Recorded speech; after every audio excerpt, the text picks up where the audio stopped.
Ok. Então, na aula de hoje, a gente vai falar sobre subvariedades, né? Dimensões isométricas. Então, a gente vai falar hoje sobre a segunda forma fundamental.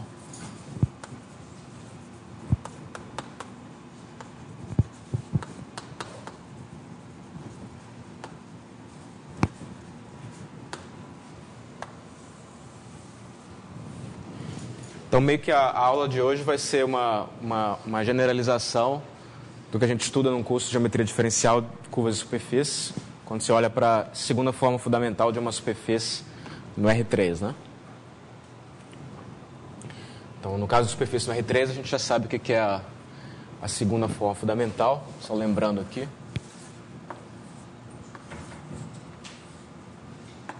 Você escolhe uma normal à sua superfície e aí isso fica uma aplicação que vai da sua superfície em S2, né, de raio 1, e aí a segunda forma fundamental é dada pela derivada dessa aplicação, né? Aqui a gente define, você pega um vetor V aqui, tangente, você define a segunda forma fundamental na direção de V como sendo menos.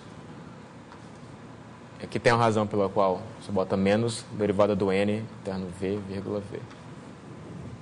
Então você está estudando como é que a normal varia ao longo da superfície, né? De maneira equivalente, você está estudando como é que os espaços tangentes variam ao longo da superfície. Isso, de certa forma, está medindo as curvaturas. As curvaturas principais eram exatamente os autovalores dessa transformação, né? Muito bem, então essa era a situação de superfícies no R3. Só escrever aqui.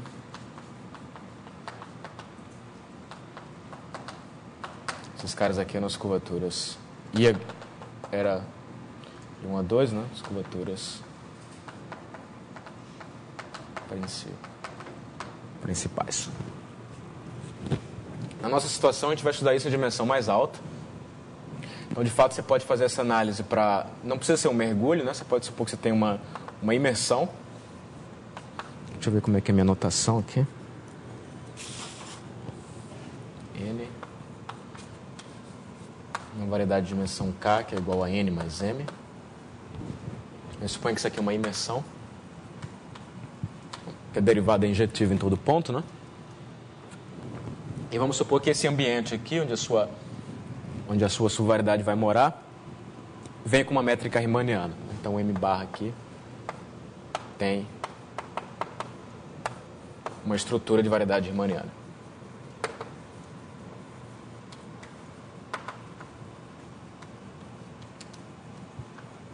Ok? Essa estrutura de variedade riemanniana na M barra induz uma métrica riemanniana na M, que simplesmente você pega o que eu já falei aqui algumas aulas atrás, o pullback da métrica, né? Que consiste mais ou menos em simplesmente restringir o produto escalar da M barra à imagem da M. Então você pode definir uma métrica na M da seguinte forma. Pega dois vetores, aplica a derivada,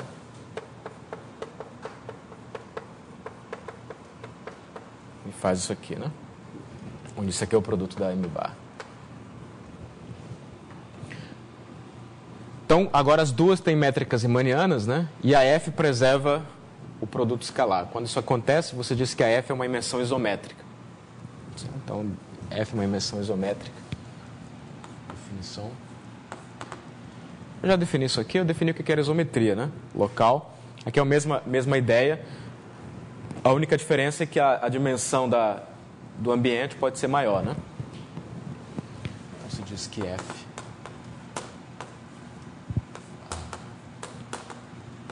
é uma imensão isométrica.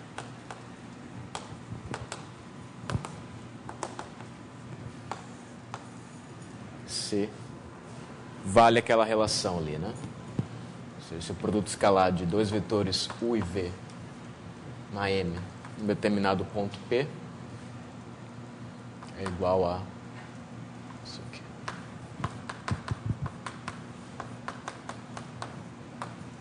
Para todos U e V tangentes a M.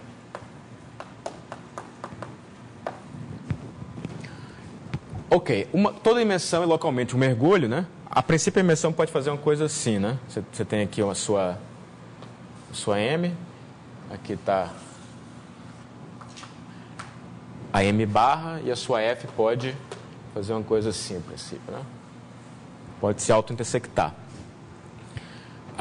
Mas como ela é uma imersão, ela tem a propriedade de que localmente F é um mergulho, o que significa dizer que se você pega qualquer ponto aqui, né, por exemplo, você pega esse ponto P1 aqui, digamos que ele seja mandado aqui na interseção, né, no F de P1, então você sabe que existe uma vizinhança do P1 em M, tal que a F restrita essa vizinhança U é um mergulho sobre uma vizinhança aqui.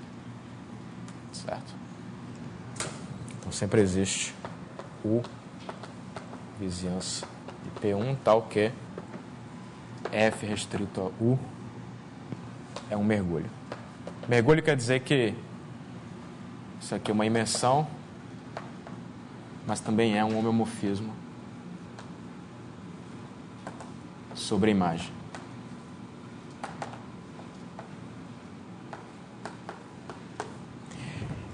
Então, como eu vou fazer aqui geometria local, o que isso quer dizer é que eu posso meio que esquecer a F aqui e identificar vetores tangentes a M, né, com vetores tangentes a M barra usando a derivada da F. Então, eu vou pensar na minha subvariedade M, né, na minha variedade M, como sendo exatamente essa subvariedade aqui.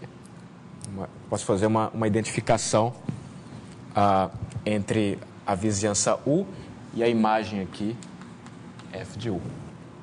Certo? Então, podemos identificar,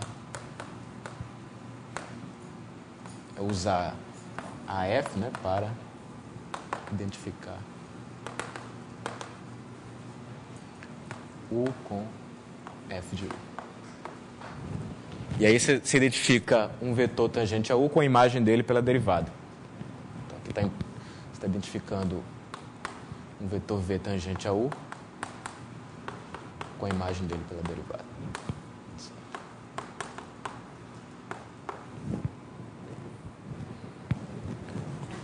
Ok? Em outras palavras, ao invés de trabalhar com uma aplicação, eu posso simplesmente trabalhar com uma subvariedade mesmo. Né? Pego uma subvariedade da M barra, eu quero definir o que é a segunda forma fundamental. Né? Então, para todo Q agora, então vamos supor então que, fazendo essa identificação, eu posso pensar em M como sendo um subconjunto da M barra. Certo? M agora vai ser o meu aberto U, tá? Ok, então você pega um ponto aqui em M. Existe uma maneira natural de decompor os vetores tangentes no ambiente, né? Num pedaço que é tangente à subvariedade, num pedaço que é perpendicular à subvariedade. Então você pode escrever naturalmente o TP de M. Reparem que esse TP de M, que é o tangente a essa variedade de M, está sendo identificado aqui com a imagem pela derivada. Ok? Então, esse cara aqui você pode escrever como vetores tangentes, né? Desculpe, aqui o ambiente. Eu pego um vetor tangente no ambiente, eu posso decompor num pedaço que é tangente à subvariedade e num pedaço que é perpendicular. Certo? Eu posso escrever qualquer vetor V aqui com um cara tangente mais um cara perpendicular. Normal, né? Certo? Então esqueçam agora essa figura, né, que é a figura mais geral quando você trabalha com aplicações. A figura aqui é uma coisa... Você pensa em M como realmente uma subvariedade. dentro do seu ambiente M barra. Então, todo vetor aqui, V, se decompõe naturalmente num cara que é tangente e num cara que é normal, né? Então, esses caras aqui são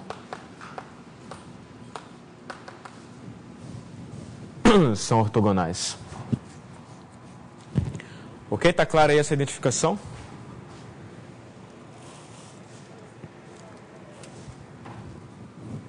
Então, uma pergunta que a gente pode fazer agora é a seguinte, né? Eu tenho métricas riemannianas em M barra e em M. Claro que usando essa identificação, né, o que eu estou dizendo é que o produto escalar, ou a métrica riemanniana na sua variedade, é simplesmente a restrição do produto escalar no ambiente. Né? Que é chamada métrica induzida, né? Então, agora eu posso perguntar o seguinte, qual é... Eu sei que a M barra tem uma conexão de Levi-Tivita, porque é uma variedade riemanniana. Sei que a M também tem uma conexão de Levi-Tivita. Pergunta é qual é a relação entre as duas. Qual é a relação entre as conexões de Levi-Tivita da M barra e da M? E a resposta é a seguinte, né? Se você pega dois campos, X e Y, tangentes a M, né? Certo. Você pode estender esses campos por uma vizinhança aqui para campos tangentes da M barra. Você toma... na verdade, esses campos são tangentes, são campos locais, né? Vamos colocar assim.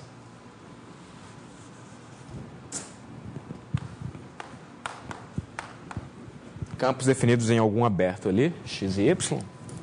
Você pode tomar extensões.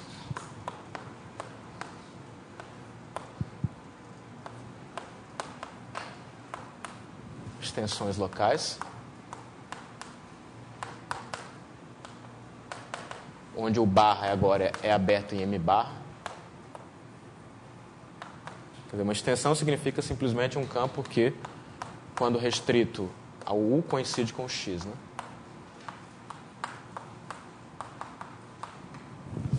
Você sempre pode tomar extensões, né, se o seu aberto é pequeno. E aí você pode falar da conexão de Levi-Tivita da subvariedade, que é isso aqui. Você também pode falar da conexão de Levi-Tivita dessas extensões com relação à conexão de Levi-Tivita da M barra, né? Porque agora são campos no ambiente. E você quer relacionar esses dois objetos. Então a resposta é a seguinte: esse cara aqui tem que ser tangente à subvariedade, né? Por definição. Enquanto que esse não necessariamente. Então o que você precisa fazer é pegar a projeção tangente desse cara. Certo? Isso aqui seria uma proposição, um lema aí.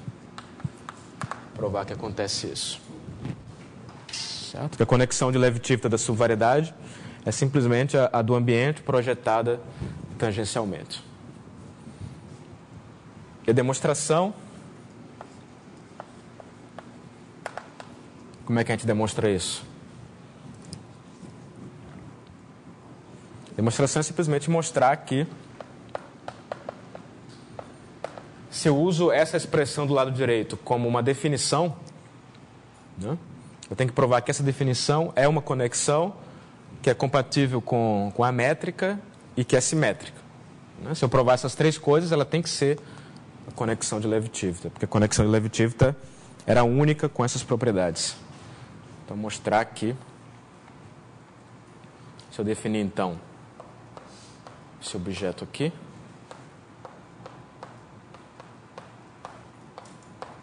a definição, é uma conexão bem definida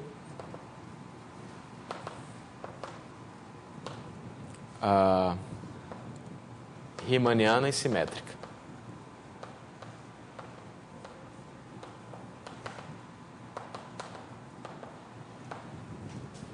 Certo.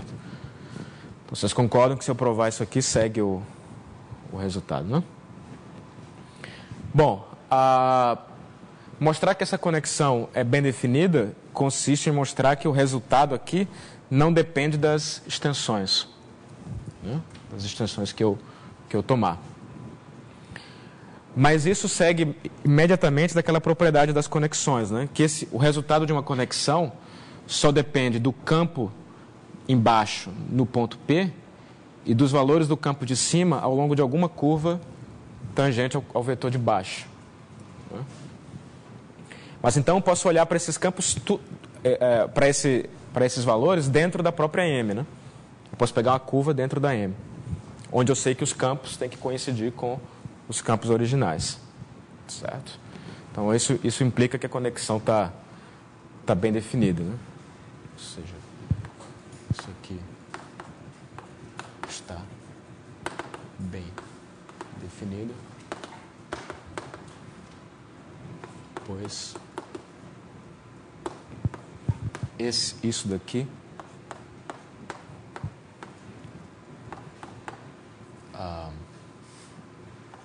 em um certo ponto P da M, né, só depende do x barra em P, mas o x barra em P é simplesmente o x em P, porque o P está na M, né? E dos valores de y barra ao longo de alguma curva tangente ao x barra. Né? Tangente.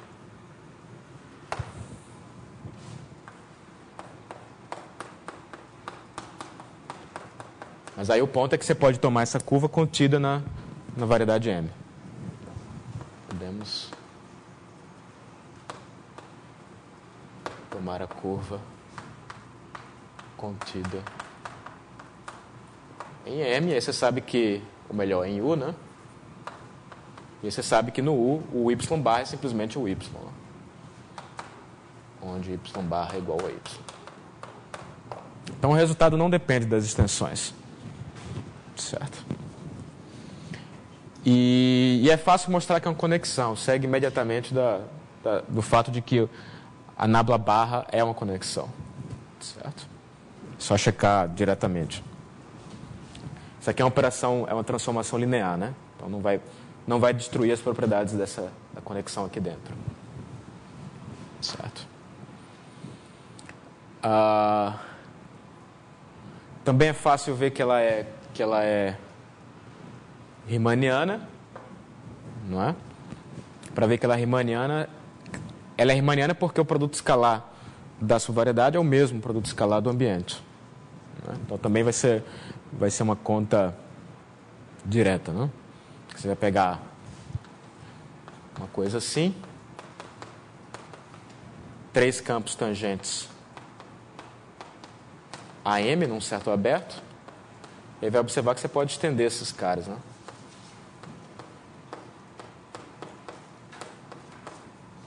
Isso aqui é a mesma coisa ao longo do aberto U, né? Que eu tomar as extensões. Mas essa conexão nabla barra é riemanniana, então isso aqui fica igual a isso.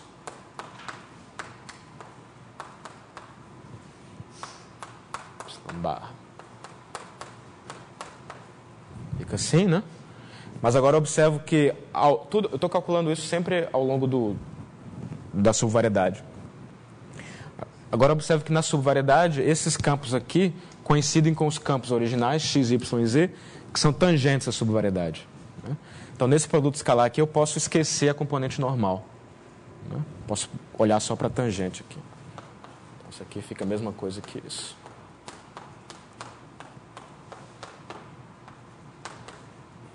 É a mesma coisa aqui, né?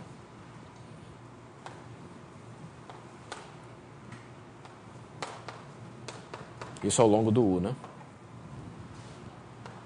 Aqui tem um barra. Bom, e essa é exatamente a definição. Estou dentro do aberto U, então essa aqui é a definição da minha conexão nabla-til.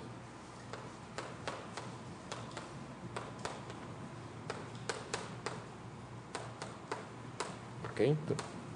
Então assim que você prova que a conexão nabla-til é riemanniana, né? Então falta provar que ela é simétrica. apagador aqui.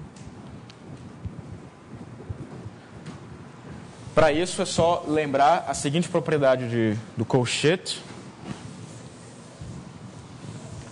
que o colchete preserva campos tangentes a uma subvariedade. Então, seguinte observação.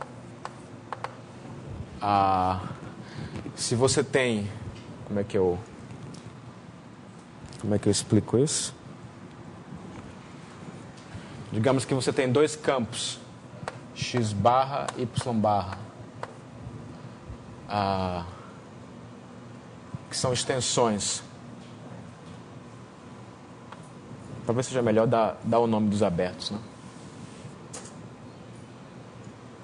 Se esses caras são campos numa M barra, eu estou pensando numa M contida numa M barra, né? São campos no ambiente. Digamos que esses campos restritos a M coincidem com campos x e y. Então, tenho dois campos tangentes a M e eu tomo extensões locais. Então, o colchete das extensões é uma extensão dos colchetes. O colchete do x barra, y barra. Isso aqui vai ser um campo no ambiente, né? Se eu restringo a subvariedade, isso aqui é exatamente o colchete do x e do y. Certo?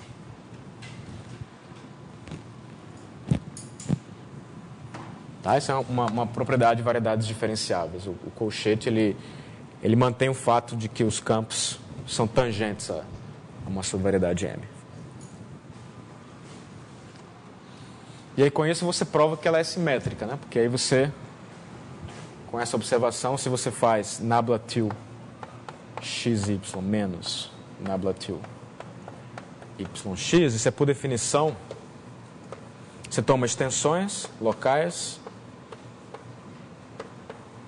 e pega a componente tangente. Isso? Só que isso aqui, como a nabla barra é a conexão de Levi-Tiv, então isso aqui é o colchete das extensões. E agora isso está me dizendo aqui que isso aqui é exatamente o colchete do x e do y. Certo?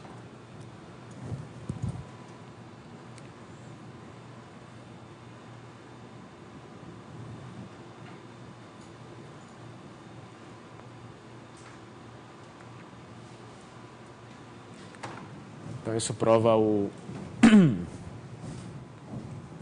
prova a proposição.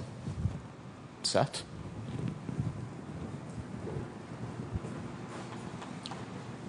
Então a moral da história é que a conexão de Levi-Tiv da subvariedade é obtida de maneira simples, né? Você pega a conexão do ambiente e toma a projeção tangente. Certo? Então essa é a primeira informação, né? Então isso significa que existe uma componente normal que você está perdendo ali, né? Essa componente normal é exatamente a definição da segunda forma fundamental. A definição é a seguinte. A segunda forma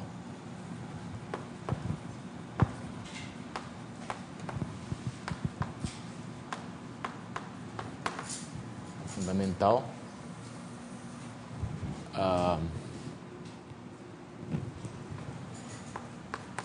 de MM barra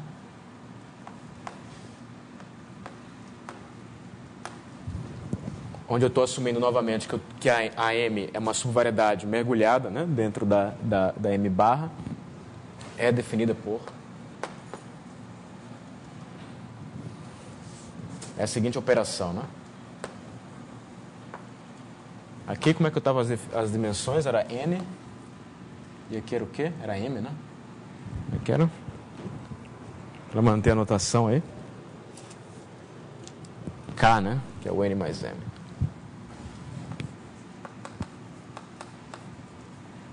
Então, esse número de dimensões que faltam aqui é chamada codimensão, né? Esse cara aqui é dimensão da subvariedade. Ok, então a segunda forma fundamental de M em M barra é a operação B, que pega dois campos tangentes a M e retorna um campo perpendicular definida da seguinte maneira.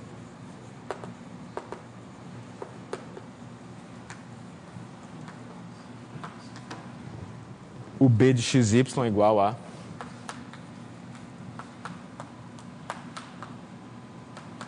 diferença entre as duas conexões. Certo? Então, esse espaço aqui é o conjunto de todos os campos de vetores ao longo da M que são perpendiculares. Né? Então, você pode definir aqui o barra de M.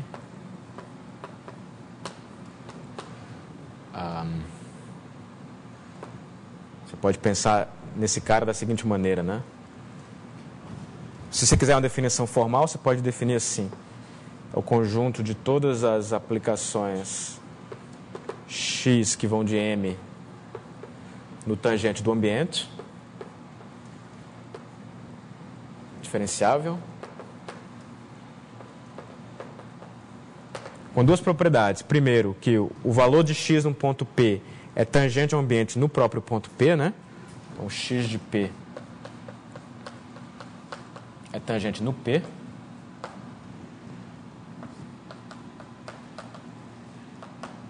Mas, além disso, eu quero que ele seja perpendicular, né? Então, se eu quiser, eu posso colocar assim.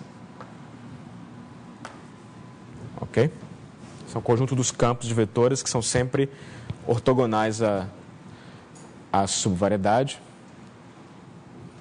E agora, como eu provei que a conexão da subvariedade é simplesmente a componente tangente, né?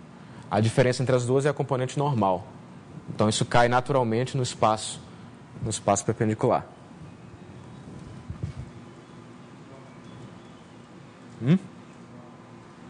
X barra aqui, né? Isso. X barra e Y barra são sempre extensões, né?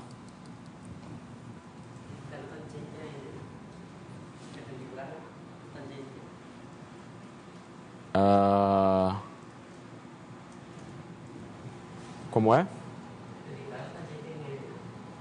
Sim, aqui, né? Isso.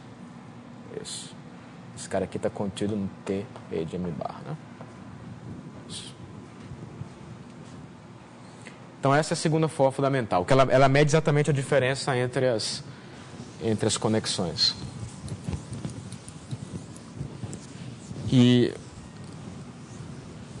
quer dizer, novamente, a abordagem aqui é um pouco mais abstrata do que geometria diferencial, né? Você dá uma definição abstrata e depois você checa que a definição é a mesma coisa que era antes. Então, a primeira propriedade é que esse B aqui é uma forma bilinear. O fato de ser bilinear é simples, né? O fato não trivial aqui é que ela não só é bilinear, mas ela também é bilinear com respeito a funções. Quer dizer, ela é um objeto tensorial. Certo? Em particular, o valor dela num ponto vai depender dos valores de x e y no ponto P. E, além disso, ela é simétrica, né? Vamos provar essas proposições. Proposição B é bilinear.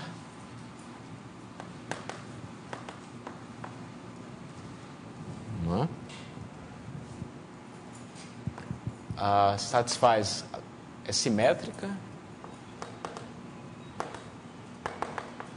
mas também é linear com respeito bilinear com respeito a funções. Então, B de f xy é igual a f B de xy,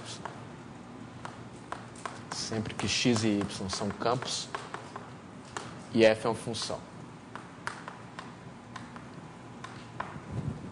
Certo? E o corolário dessa proposição é que, se eu quiser calcular a segunda forma fundamental num determinado ponto P, Isso só depende dos valores dos campos em P. Certo. Ok, bilinear é simples, né? Vamos checar que ela é tensorial, né? Quer dizer, que ela tem essa propriedade aqui. Mas isso também é simples. Por exemplo, se você... o F aqui é simples, né? Porque simplesmente a mesma propriedade é válida para cada uma dessas conexões. Se eu pegar no... Aqui eu posso colocar o F aqui ou aqui, né? Então, por exemplo, B de x Fy é igual, por definição, isso aqui é conexão a x barra, né? Aqui eu tenho que estender a função f também, né? Certo? Tem que estender, mas na verdade não precisa, se você sabe que o resultado da conexão só depende dos valores do campo ao longo de uma curva, né? Menos essa derivada aqui. Essa é a definição da segunda forma. Mas aí você usa então que isso aqui vai ser o f barra da derivada menos o x barra aplicado ao f barra vezes y barra. E aqui é a mesma coisa, né? X de f. Aqui fica... Aqui menos não, mais, né? X de f aplicado aí, vezes y. Então vocês observam aqui que, agrupando esses dois termos, eu fico com f vezes a segunda forma fundamental de x e y. Mas aqui o ponto é que, como eu estou calculando isso na subvariedade, o resultado dessa derivada dá igual, né? Eu só preciso derivar ao longo de uma curva tangente à própria subvariedade. Então esses caras se cancelam. Ok.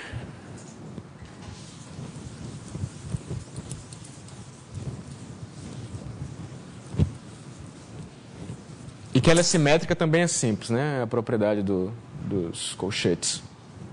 Novamente. Isso aqui vai ser o colchete do x barra y barra.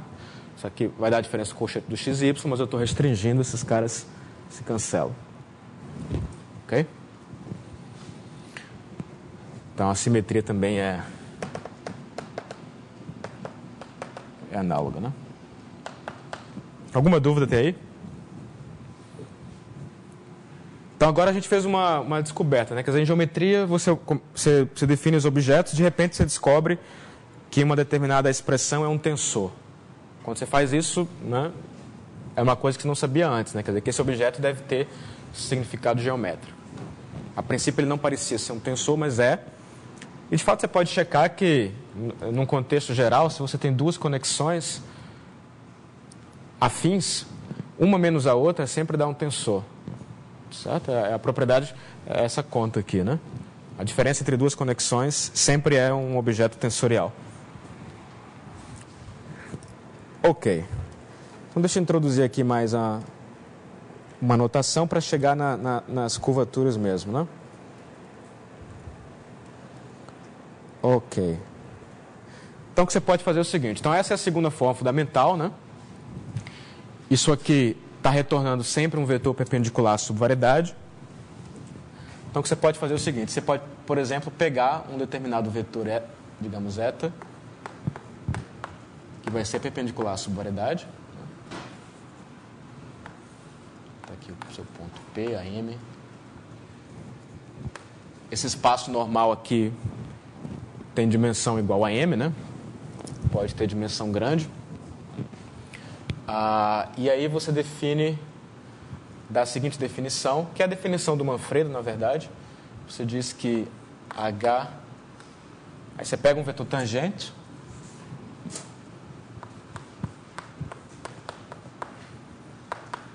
E define o H eta de xx como sendo o produto escalar de B de xx por eta. A ideia é que, como eu sei que a segunda forma fundamental B, né, sempre me dá um vetor perpendicular, Se eu quiser simplificar esse objeto e tomar números reais, eu posso tomar produto escalar por vetores fixados, que é o que eu estou fazendo aqui. Tem um x tangente aqui. Então, fixado eta, isso aqui é uma forma quadrática no sentido usual, né? Pega um vetor e retorna um número real. E agora eu estou escrevendo assim, com o x minúsculo, né? Porque eu já provei que isso aqui é tensorial. Então, o valor da segunda forma fundamental num ponto só depende dos valores dos campos no ponto. Certo? Então, não preciso mais trabalhar com campos, se eu quiser, né? Tá? Então, isso aqui também é chamado de segunda forma fundamental com respeito a eta.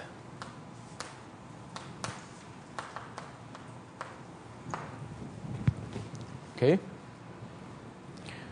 Se você olha então para essa expressão aqui, a b de x, se eu pegar agora dois vetores tangentes e olhar para a expressão b de xy interno eta, né? Eu vou observar que isso aqui é uma forma bilinear definida no espaço tangente, né? Que retorna um número real. Então, e é simétrica.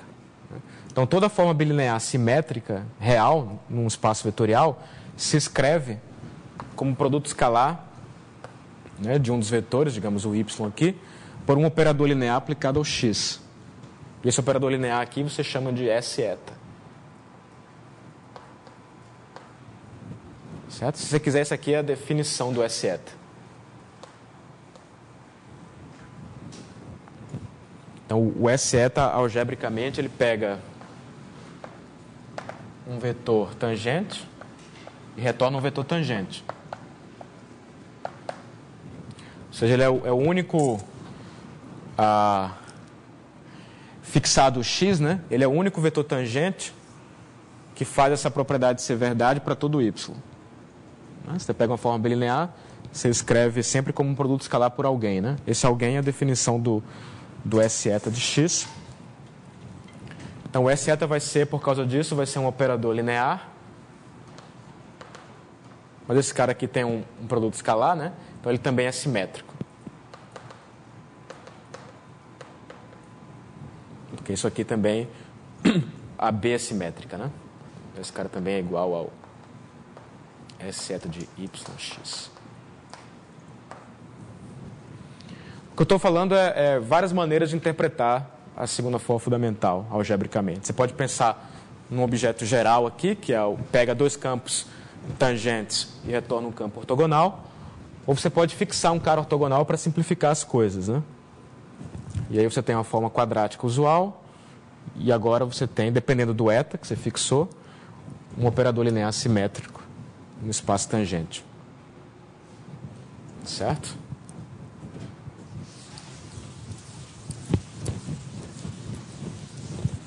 Agora, quem que é esse operador, né? Esse operador é o que recebe o nome em inglês de shape operator.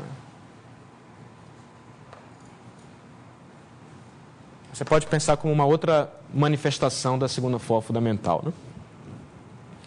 Então, agora você pode fazer a seguinte observação.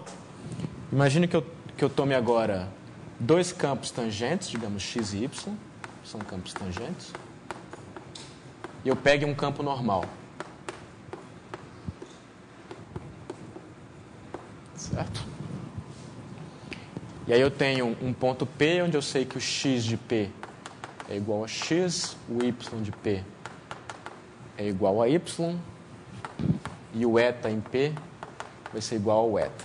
X, y e n são extensões do x minúsculo, do y minúsculo e do eta aqui para uma vizinhança.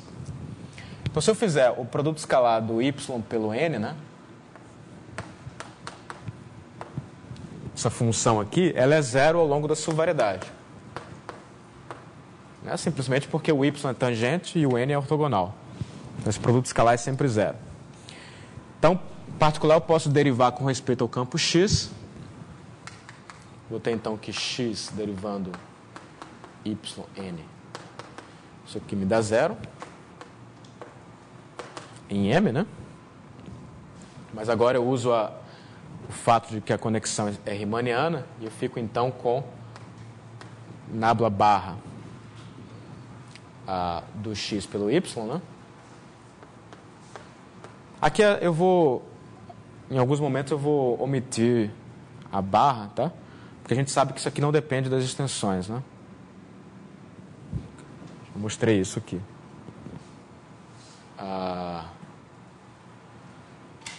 Então fico assim, interno n, mas é a conexão do ambiente, né?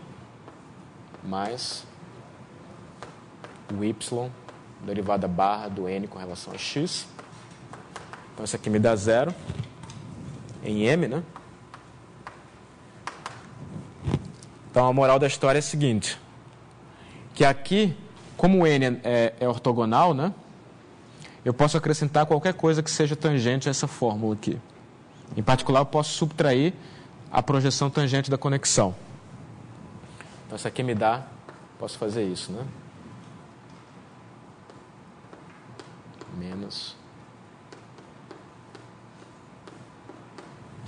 Certo? Se você quiser ser formal, você toma as tensões aqui, tá? Vírgula n. Então, isso aqui é igual a menos essa derivada aqui, né? Mas isso é exatamente a segunda forma fundamental, né? B. Então, se eu avaliar isso aqui em P, né?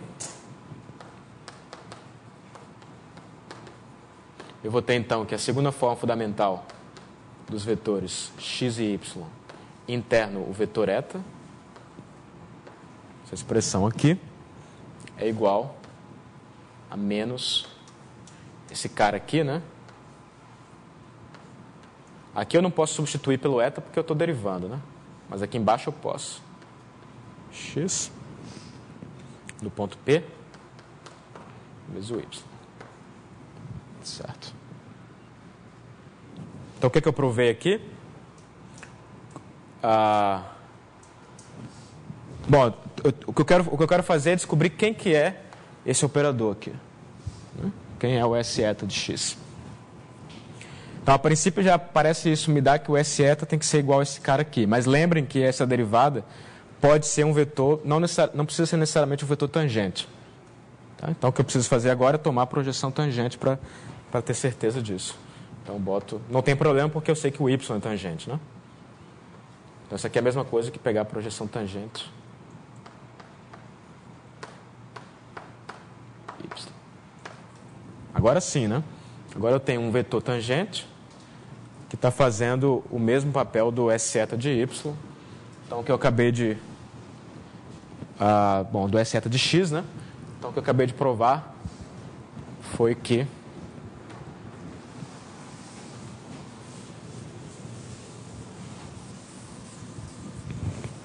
acabei de provar a seguinte proposição. Você pega um eta normal,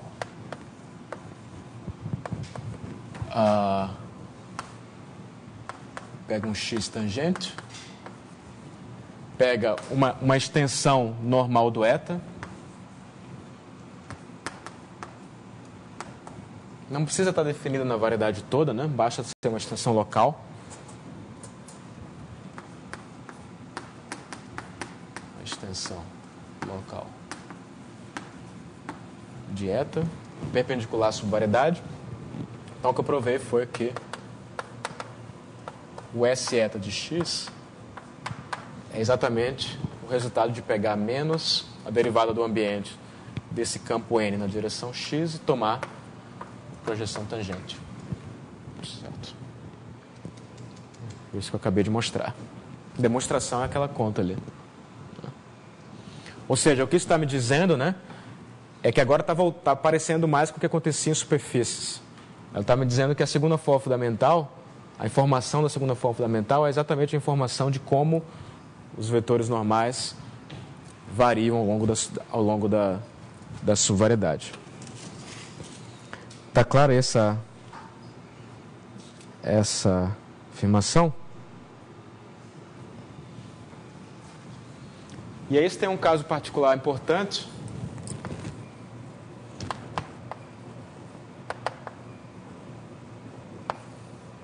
vai ser importante porque vai nos permitir começar a calcular curvaturas, né?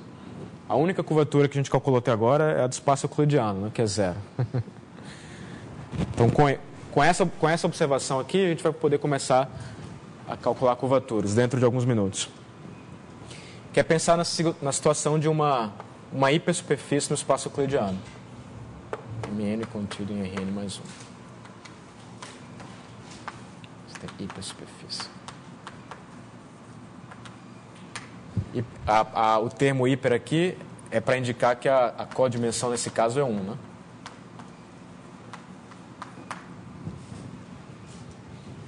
Certo? Ok. Então você tem uma hipersuperfície. Então você escolhe um ponto na sua subvariedade, né?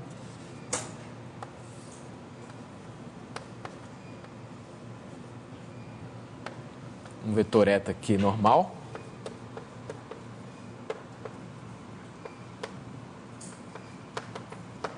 Bom, como a codimensão é 1, né? Eu vou escolher esse eta aqui com norma 1. E pelo menos localmente só tem duas escolhas possíveis de extensão com norma 1, né? Que vai ser a extensão do eta e a do menos eta. Então eu tomo N, uma extensão local, ortogonal, a M, com norma 1.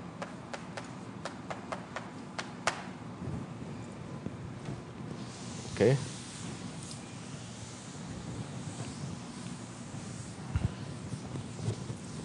Então, nesse caso aí, o meu operador S eta, né, o shape operator aí, ele vai ser um cara, o eta tá determinado a menos de um sinal, né, que a codimensão é 1. Então, ele é um cara que manda o tangente no tangente. A gente sabe que ele é um operador simétrico. Portanto, da álgebra linear, a gente sabe que ele pode ser diagonalizado em uma base ortonormal, né? Então, você pode tomar... Existe uma base ortonormal do tangente. Tá ok? O S eta do vetor aí é exatamente o KI, um certo KI vezes EI. Tá. E aí esses autovalores você chama de curvaturas principais. Então KI são as curvaturas principais de M em P. Bom, aqui com respeito a eta, que eu falei que o eta está determinado a menos de um sinal. Se você troca o sinal do eta, você vai trocar o sinal da extensão n, logo você troca o sinal das curvaturas principais. Então, o sinal das curvaturas principais só fica determinado se você dá a direção do vetor normal, né? Mas essas são as curvaturas principais de M em P, né? Isso generaliza o conceito de segunda forma fundamental de superfícies, que vinha exatamente de derivar aqui a aplicação normal, né? De fato, você pode definir uma aplicação normal de Gauss. Vou fazer isso aqui. Como é que seria a definição nesse caso, né? Normal de Gauss. Você pode pensar no campo N, né, na extensão do eta, como sendo a aplicação normal de Gauss, né? Vou chamar isso aqui de G, que está definida aí num aberto da M, e retorna um vetor da esfera de raio 1, né, centrado na origem. Isso aqui manda o P, melhor um Q, no N de Q. Certo? A aplicação normal de Gauss ela fica definida se a sua subvariedade é orientável, né, no espaço euclidiano. Porque isso significa que você pode escolher um campo normal unitário que varia continuamente em todo lugar. E aí, se você pega esse cara aí, né,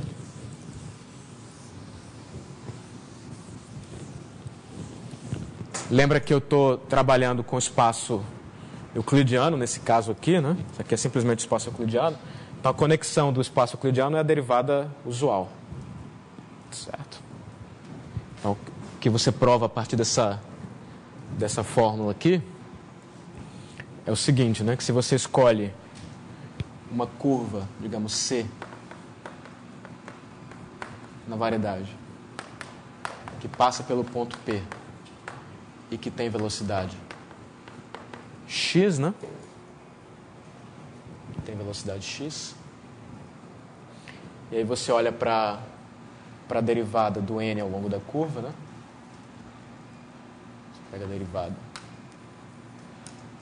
de n de c de t. Vou escrever assim. A derivada da aplicação normal de Gauss. Vou colocar aqui um Q. No ponto Q, aplicado ao vetor x, isso aqui é igual x é tangente em Q. Bom, por definição, essa é a derivada da normal ao longo da curva, em t igual a 0, né? Certo? Mas a gente está falando do espaço euclidiano, então a derivada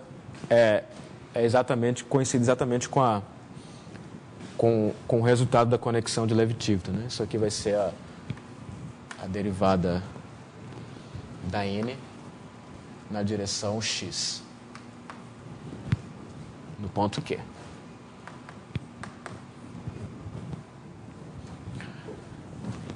Agora ainda falta uma coisa, né? Porque a segunda forma fundamental não é simplesmente a derivada da normal. A derivada da normal depois é a projeção tangente da derivada da normal. Só que no caso de hipersuperfícies, esse resultado aqui sempre dá um vetor tangente, se o n tem norma 1. Né? Porque a observação é que isso aqui é igual à projeção tangente, simplesmente porque, como você sabe que o n eu escolhi de norma 1, né? Isso aqui implica que se você derivar, então, na direção do vetor x, você vai ter que a derivada de n com relação a x é ortogonal a n. Certo? Isso aqui é ao longo da variedade, né? Então, isso me dá que esse cara, ele sempre é, no caso de hipersuperfícies e no caso em que o n tem norma 1, ele já é tangente. Subvariedade. Então, o que eu provei aqui foi que há menos de um sinal, né? O que eu provei foi que a segunda forma fundamental é exatamente menos a derivada da aplicação normal de Gauss. E aí isso bate exatamente com o que a gente tinha na teoria de superfícies em R3. Certo? Tá bom? Então vamos lá. Perguntas até aí? Uhum. Diga.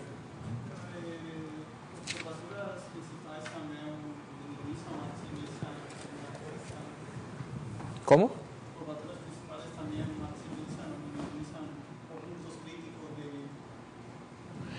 Você fala da interpretação das curvaturas principais como mínimo e máximo. Vale aqui porque, na verdade, isso é uma coisa de álgebra linear, né? Você tem uma forma quadrática num espaço com produto interno. Você pode restringir essa forma quadrática à esfera de raio 1. E aí você minimiza, você prova que o mínimo é um alto valor. Aí depois você meio que restringe a ortogonal, minimiza de novo, né? Vai dar o seguinte alto valor, até chegar no máximo, né? Você maximiza e dá o último alto valor. Então, os autovalores de uma forma quadrática sempre tem uma interpretação variacional como um ponto crítico, né? Certo? Então, o menor deles a menor das curvaturas, quer dizer, o mínimo desse cara aqui, né? É uma curvatura principal e o máximo também. E as do meio também tem uma interpretação variacional. Então, você pode calcular isso, talvez, com curvaturas seccionais, essa interpretação entre curvaturas seccionais e isso, talvez? Eu vou chegar agora na curvatura seccional. Tá? Por enquanto eu estou falando só da segunda forma fundamental, ainda não expliquei como que isso vai nos ajudar a calcular a curvatura de algum espaço. Né? O objetivo aqui, eu apaguei, não deveria ter apagado isso, mas... O objetivo da aula de hoje é calcular a curvatura da esfera. Né? Certo? Que é o exemplo mais simples depois do espaço euclidiano, né? O exemplo da esfera.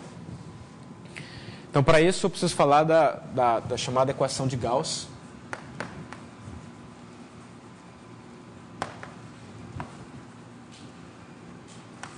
Que é muito importante em geometria. A equação de Gauss tenta responder a seguinte pergunta. Se eu tenho uma M subvariedade dentro de uma M barra, dimensão K,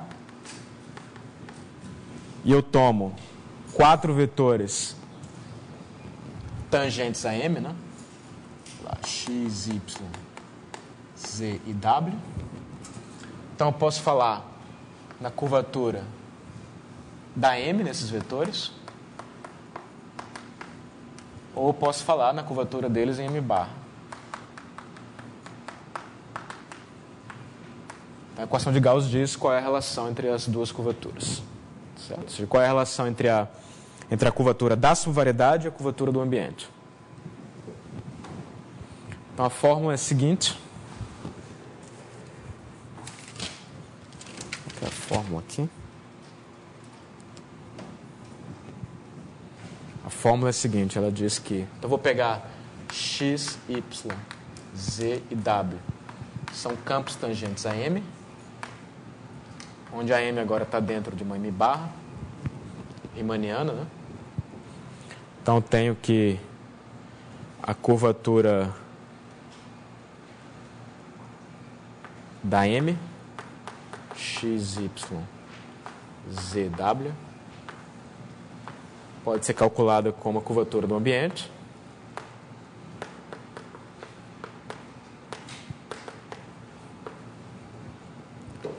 Mais B de XW, B de YZ, menos B de XZ, B de YW. Essa é a equação. Então, o que a equação diz é que você pode calcular, né? Ela diz que a diferença entre a curvatura da subvariedade e a curvatura do ambiente é uma informação da segunda forma fundamental. A segunda forma fundamental captura isso, né? Como é que você mede a diferença entre as curvaturas. É por isso que a gente vai poder calcular a curvatura da esfera, né? O que a gente vai fazer é calcular a segunda forma fundamental da esfera. Ok? Então, a demonstração... Vamos fazer a demonstração dessa fórmula de Gauss aqui.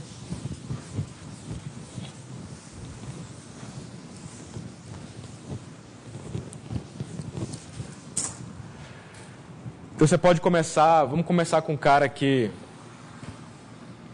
O cara do ambiente, né? Se a gente consegue fazer isso. Então, eu vou começar com o R. Eu vou esquecer os barras aqui, quer dizer, as extensões, tá? Porque o resultado não depende das extensões. Tanto esse cara aqui como esse são tensoriais, né? Então, eu posso assumir que os meus campos, se eu quiser, eu já estendo e já assumo que eles estão definidos. Uso a mesma notação para as extensões. Tudo isso é local, né? E aí eu quero calcular essa curvatura aqui, o R barra de x, y, z, w. Bom, isso aqui por definição é derivada barra de x, y, z, né? Menos derivada barra y, x, z, menos derivada barra do colchete, z interno w. Certo?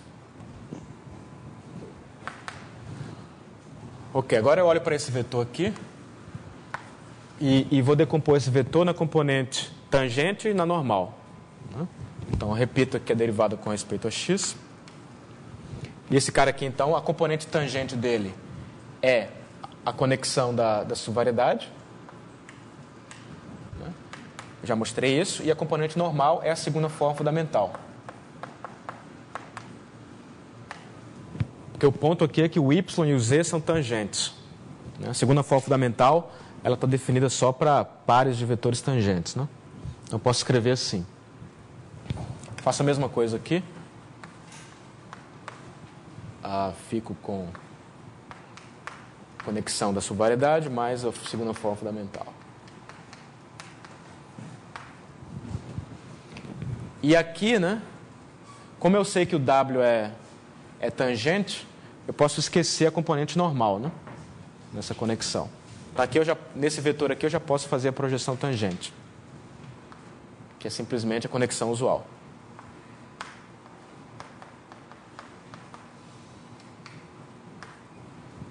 Certo? Lembrando que a conexão da subvariedade é a projeção tangente da conexão ambiente. Eu estou usando aqui também o fato de que o colchete de campos tangentes à subvariedade é um campo tangente à subvariedade. Certo? Ok.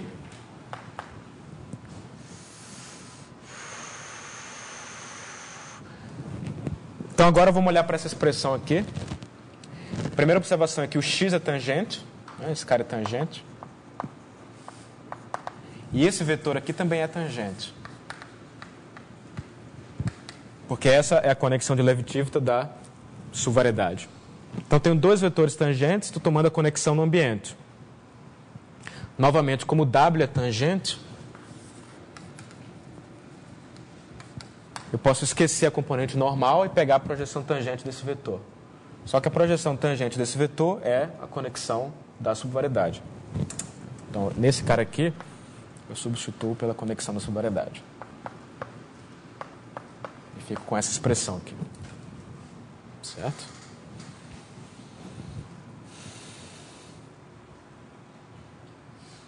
E alguma sugestão, então, para tratar isso aqui? O que eu faço com esse termo aqui?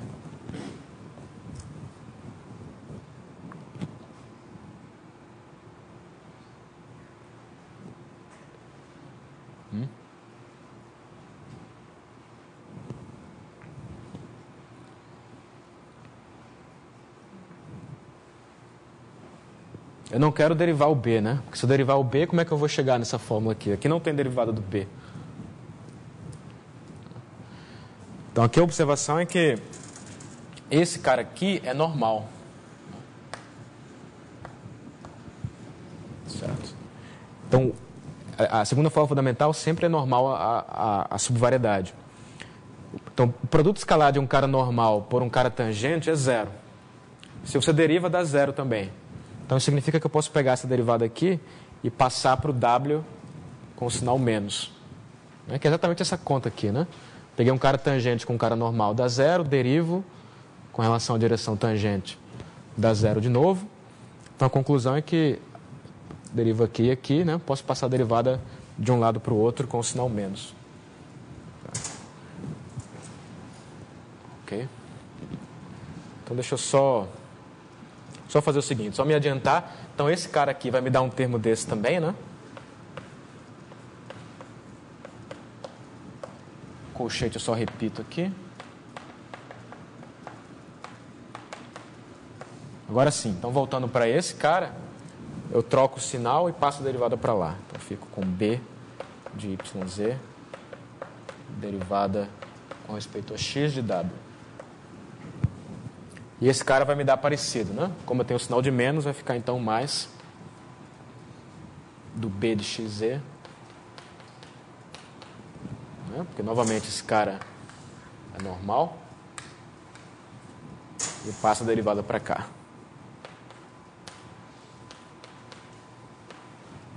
Então esse é o resultado por enquanto.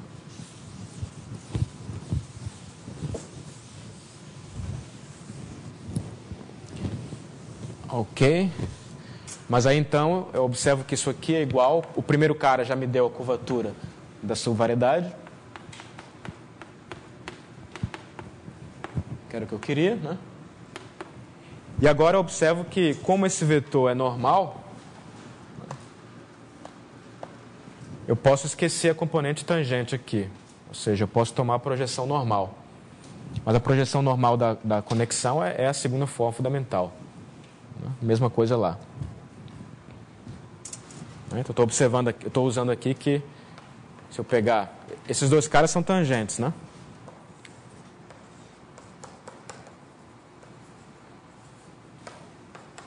Vocês têm que ter cuidado nesses cálculos aqui para sempre não errar, porque pode ser que o vetor não seja tangente, tá?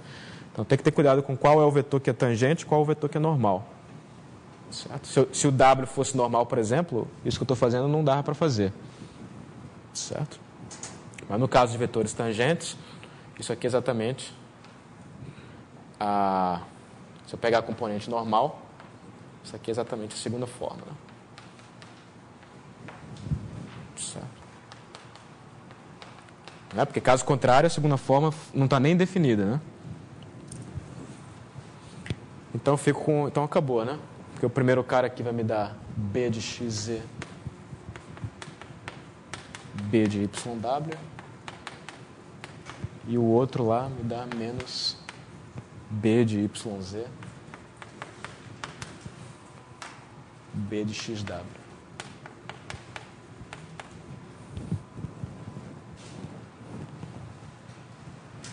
Então agora é só passar um para o lado para o outro, né? E vai ser essa fórmula aqui. Tá? Uma pergunta, esse tipo de expressão aqui lembra alguma coisa, não? Bom, só uma pergunta genérica, hein? Mas lembra uma coisa mais geral que eu coloquei aqui, que é o chamado produto de Kulkarnin-Nomiso, né? Que é uma maneira de você fabricar tensores de curvatura. Pega duas formas bilineares e bota uma expressão assim, né? Certo? Então, no fundo, o que eu estou só checando que a expressão é compatível, né? Porque esse cara tem todas as simetrias do tensor de curvatura, o lado esquerdo também tem todas as simetrias do tensor de curvatura, portanto, essa expressão aqui tem que ter as simetrias do tensor de curvatura, né? E aí exatamente porque é uma espécie de produto de Kulkarnin-Nomiso, né? Na segunda forma fundamental. Muito bem. Então você pode restringir isso à curvatura seccional. Então, corolário disso.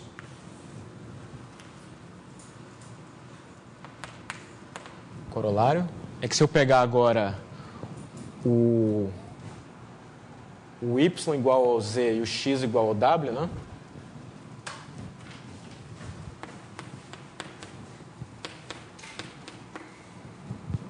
E faço y igual a z. E digamos que x e y sejam um conjunto ortonormal.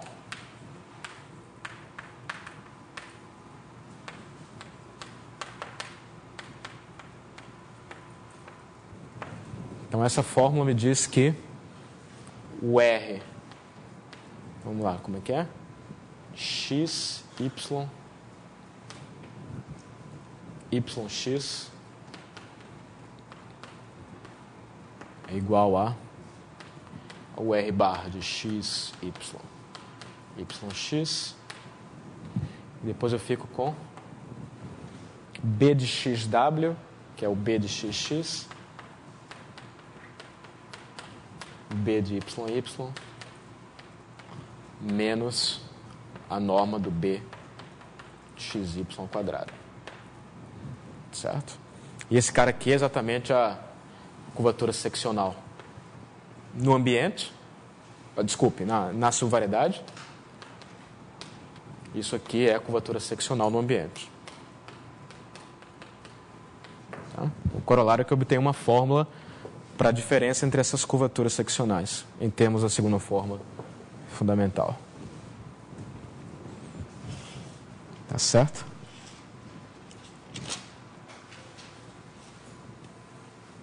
Então, como é que fica isso no caso de superfícies do espaço euclidiano, né? Vamos lá. Vamos voltar aqui então para o contexto de hipersuperfícies, né?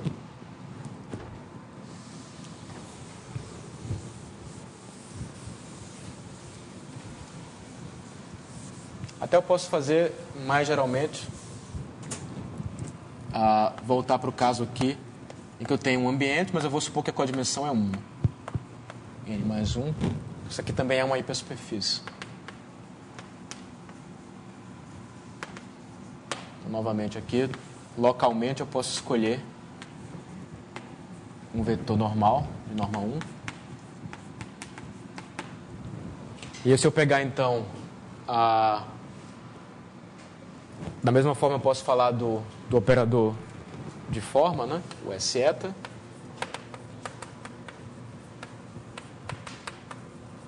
Ou seja, toda essa análise que eu fiz aqui para hipersuperfícies do espaço euclidiano é exatamente igual no caso de uma hipersuperfície de um ambiente geral, né? Novamente eu posso diagonalizar. Parando aqui, né? Aplicação normal de Gauss, só aqui que eu estou usando o fato de que seria o espaço euclidiano. Mas até aqui é tudo a mesma coisa. Então tem esse operador que é simétrico. Portanto eu posso diagonalizar.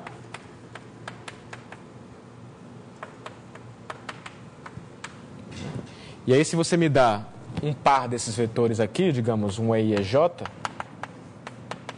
com I diferente de J, né? Esse cara é um conjunto ortonormal, né?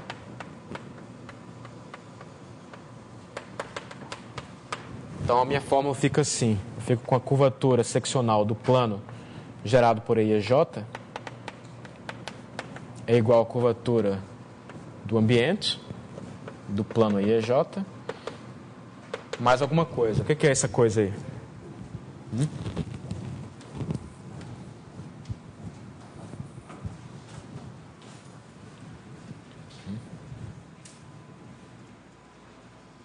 Como é que eu posso calcular isso daí, né? Naquele caso lá. Aqui o ponto é que, como é uma hipersuperfície, o espaço normal tem dimensão 1, né? Então tudo se escreve em termos do eta. Então você observa que você sabe que B, como é que é? Que B de XY, como ele é um cara normal, ele tem que ser um múltiplo do eta. Né? Tem que ser C vezes eta para alguma constante C. Como é que você descobre a constante? Você toma um produto escalar por eta. Né? Então você tem que esse cara aqui,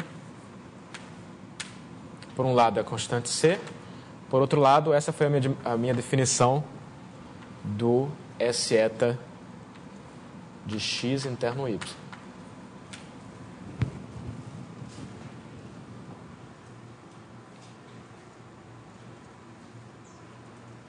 Não é isso? Então quanto que dá aquele resultado lá?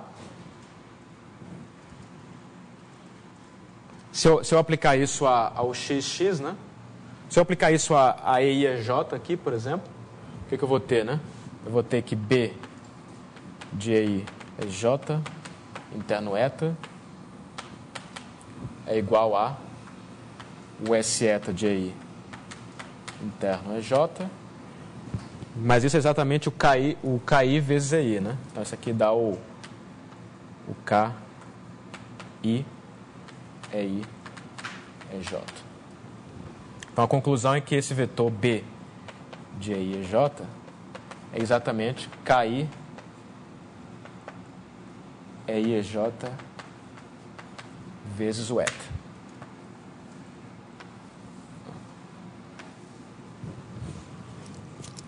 Tá? Então vai dar zero se o I é diferente de J e vai dar a curvatura principal vezes a normal se eles forem iguais. Então aí é fácil ver que quando você faz o produto lá, vai dar exatamente KI vezes KJ, né?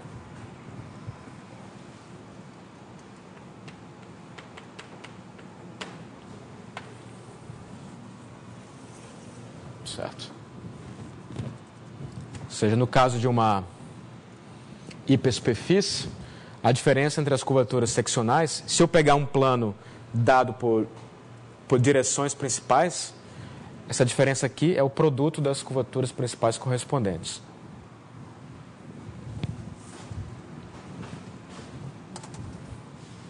Então, voltando agora ao caso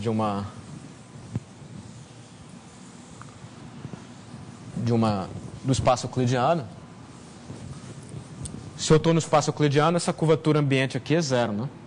Então, se a MN está dentro do RN mais 1, então eu tenho a seguinte fórmula, que a curvatura seccional do EIEJ é igual a KI vezes KJ.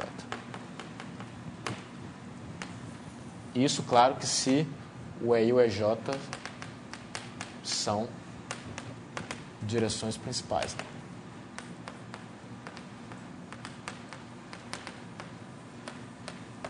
Com autovalores KI e KJ.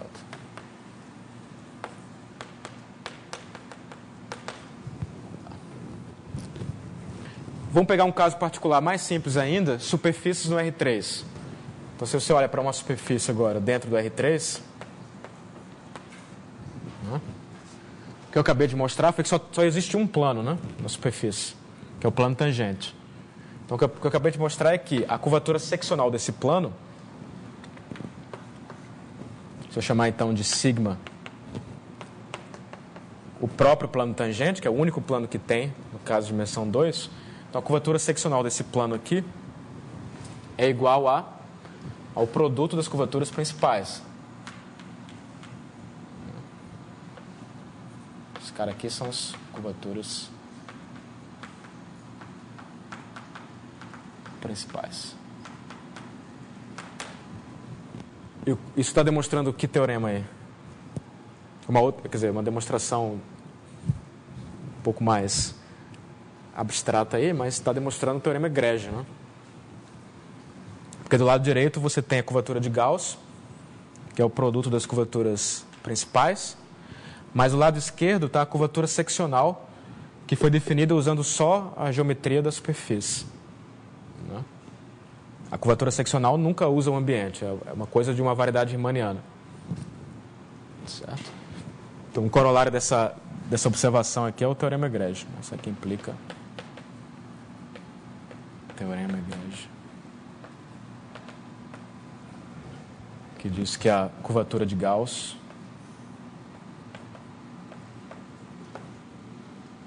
K1, K2 é um conceito intrínseco.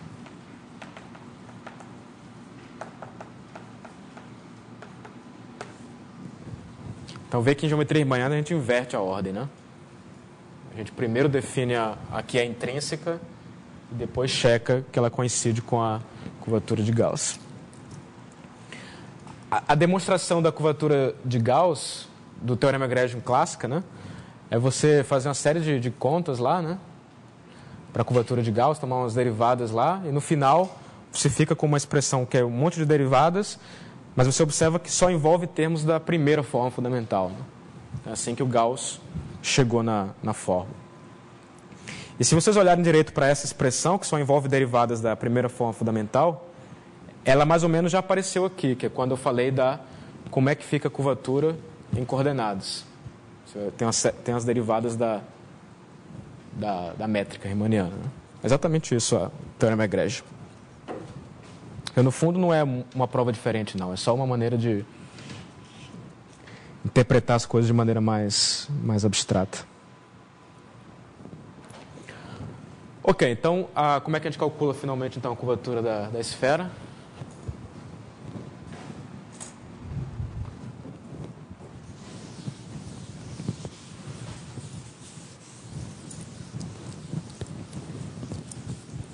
Então, a curvatura da esfera agora, aplicação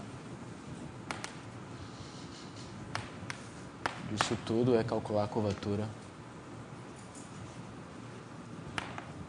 de uma esfera, digamos, de raio R.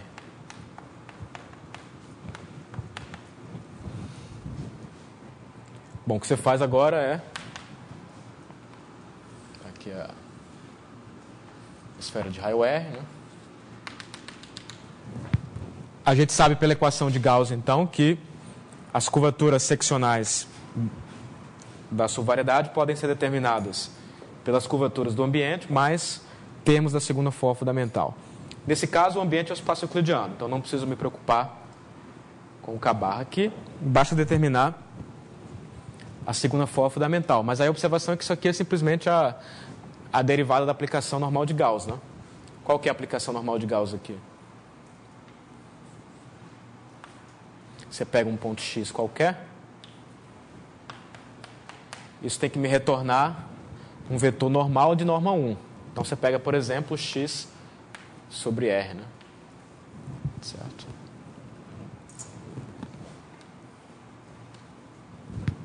Essa aqui é a aplicação